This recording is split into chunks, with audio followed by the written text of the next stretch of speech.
Won't you take me home? Give me with your flight. Halo Blues, jumpa kembali di Chelsea TV Indonesia. Kali ini Chelsea TV Indonesia akan mengabarkan secara spesial untuk kalian tentang berita terupdate seputar Chelsea yang tentunya tidak boleh kalian lewatkan. So, pastikan tonton sampai selesai ya Blues. Castle in the sky.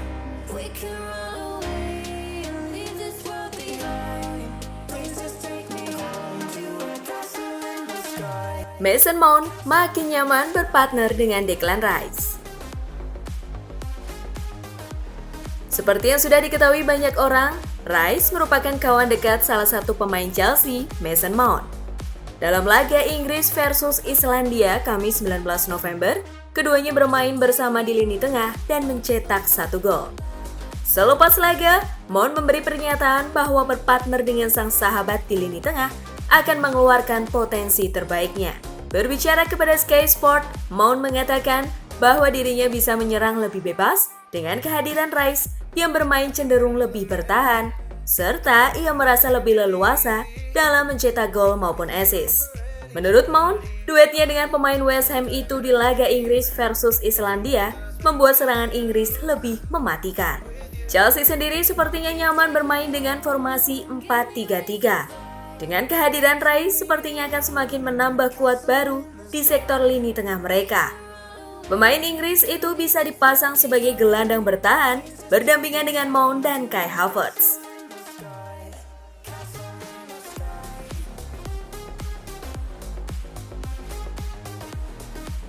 Hasselbaink nilai pemain Leicester tepat untuk Chelsea.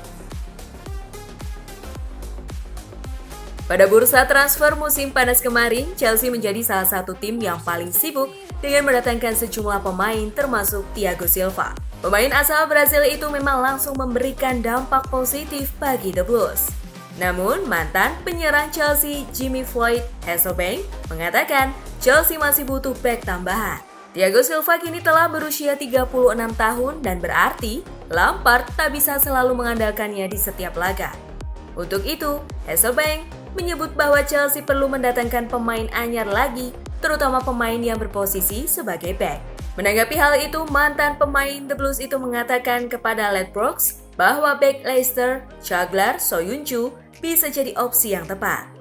Namun di sisi lain, Chelsea baru-baru ini juga dikaitkan dengan bek Napoli, Kalidou Koulibaly. Tapi Hasselbaink beranggapan bahwa harga Koulibaly akan terlalu mahal untuk ditebus. Untuk itu, menurutnya Soyuncu adalah bek yang lebih layak dibeli. We can run away and leave this world behind.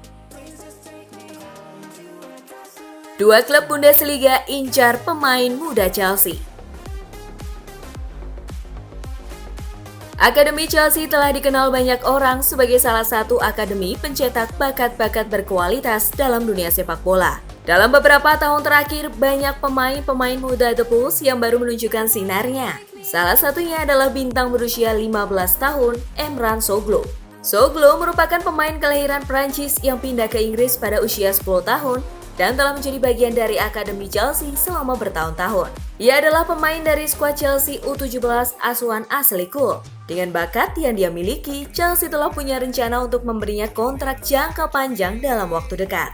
Akan tetapi, media Jerman Fußball Transfer mengabarkan via Inside Football mengatakan bahwa ada dua klub Jerman yang tengah mengintai Soglo. Keduanya adalah VfB Stuttgart dan Borussia Dortmund.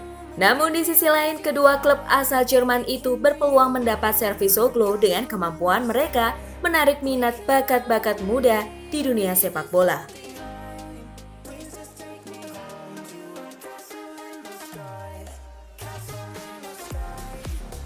Dijadikan pelapis Abraham, agen menilai Lampard tak adil pada Giroud. Penyerang asal Prancis, Olivier Giroud tampil begitu impresif bersama timnas Prancis. Tapi di Chelsea ia menjadi pilihan kedua selain Tammy Abraham. Jika melihat performa impresifnya di akhir musim 2019-2020 kemarin, apa yang dialami Giroud tentu tak adil.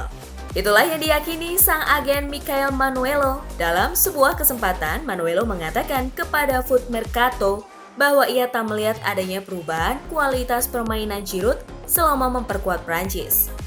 Oleh karenanya, Manuelo menyebut bahwa Frank Lampard bersikap tak adil dengan lebih memilih Abraham sebagai penyerang utama ketimbang Giroud. Lebih lanjut, Manuelo juga mengatakan bahwa jika Giroud tak segera bermain, maka ia siap membawa kliennya hengkang pada bulan Januari mendatang. Sejumlah klub termasuk Inter Milan dikabarkan telah menyatakan minat terhadap penyerang berusia 34 tahun tersebut. Dengan menit bermain yang semakin berkurang, masa depan Giroud di Chelsea jelas terancam dan hengkang mungkin jadi opsi terbaik baginya.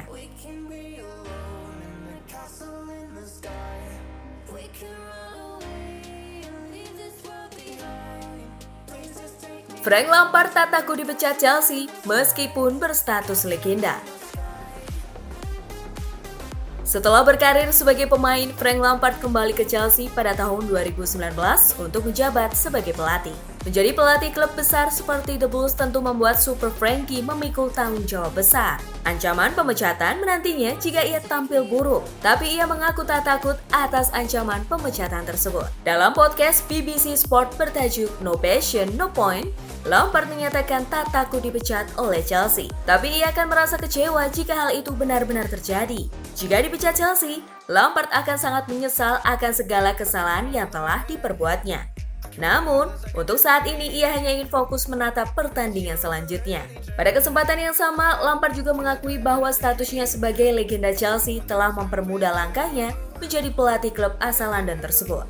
Selama 13 tahun ia telah persembahkan banyak gelar untuk London Biru. Tapi ia merasa bahwa semua gelar itu mungkin tak akan dipandang lagi jika tim asuhannya nanti tampil buruk.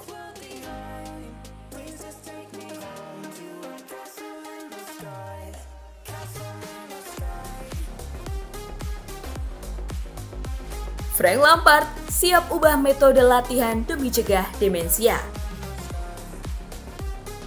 Demensia adalah salah satu penyakit umum yang terjadi pada orang-orang yang sudah berusia lanjut. Belakangan, keterkaitan antara demensia dengan sepak bola menjadi perbincangan hangat.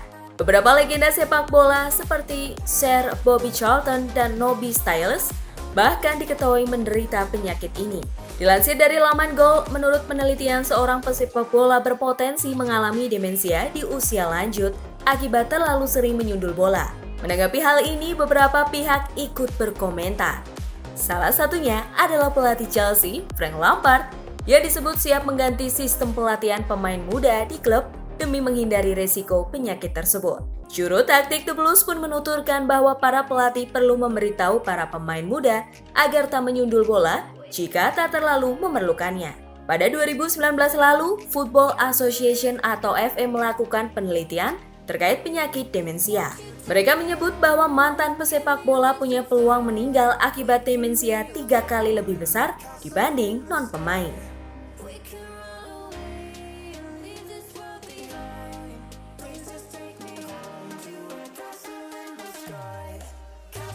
Taktik 3 penyerang Chelsea terinspirasi dari taktik Carlo Ancelotti. Sejak menyatakan pensiun dari dunia sepak bola pada tahun 2017 silam, Frank Lampard kini memasuki tahun ketiga karirnya sebagai pelatih, sekaligus tahun kedua sebagai pelatih Chelsea.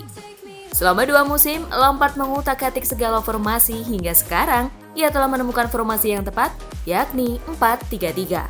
Dengan kedatangan sejumlah pemain baru, salah satunya Timo Werner, Lampard kini menemukan formula yang semakin tepat untuk timnya. Kedatangan pemainnya Jerman itu telah menambah lengkap opsi 3 penyerang yang ia butuhkan. 1 orang berperan sebagai penyerang utama, 1 orang berperan sebagai second striker, sementara lainnya menjadi winger. Dalam prakteknya, formasi 4-3-3 yang dipakai Lampard sepertinya merupakan formasi yang terinspirasi formasi Carlo Ancelotti dahulu.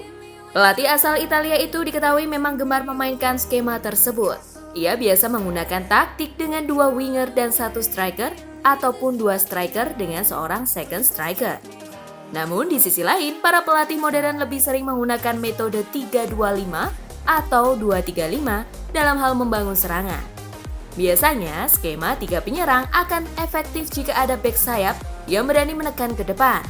Tapi skema ini juga bisa efektif dengan memasang seorang striker di tengah, 1 striker lain di pinggir dengan dibantu seorang winger.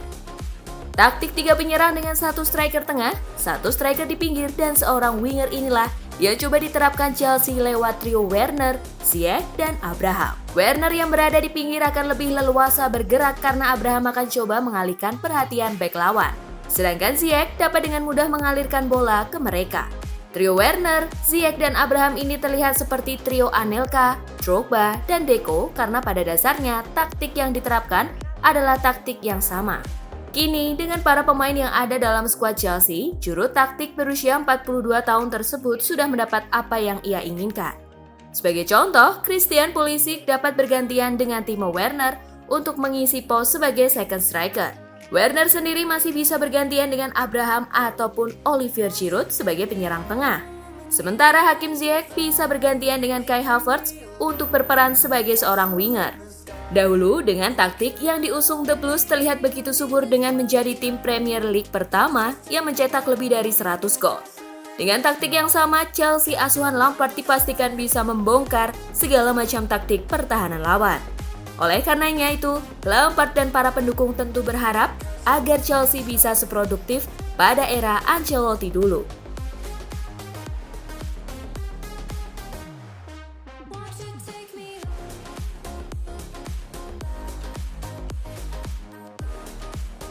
Itulah tadi beberapa berita terhangat minggu ini yang berkaitan dengan Chelsea. Bagaimana tanggapan kalian tentang berita-berita tadi, Blues? Buat kamu yang mau request, mau dibahasin sesuatu, atau mau diskusi, silahkan komen-komen di bawah ya. Jangan lupa like, share, dan nyalakan lonceng notifikasi supaya kalian gak ketinggalan berita terupdate dari Chelsea TV Indonesia. As always, I will see you in the next video. Stay safe everyone!